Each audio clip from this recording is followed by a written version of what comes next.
ऊंचे ऊंचे महलिया उठाई हाय पापा जी, पूर्वे लगई हाके बाड़ जी।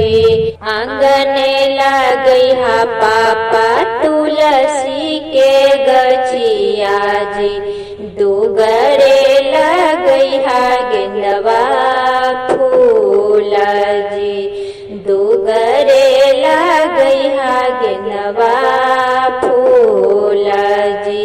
बिहू सताया बलन दुल्हा सुंदर दुल्हा, फूलवा देखी गईलन लो भाई जी।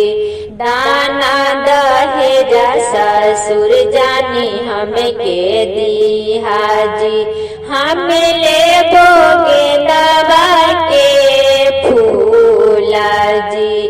अपनी महलिया से निकलल सुंदर बेटी, पापा जी से अर्जी हमार जी।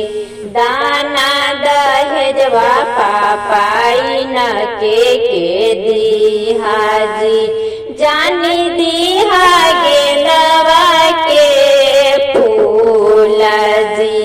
बाबा के दुलारू हुए भैया हमारे भैया, ओही खेलथिन गेंदवा के फूल जी। एतना बचन जाव सुनलन सुंदर दुल्हा, उठलन बदन झहराई जी।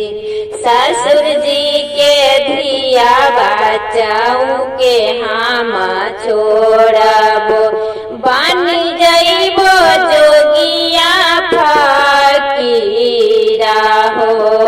एतना बचन जब सुनलन सुंदर बेटी, उठलन लहंगा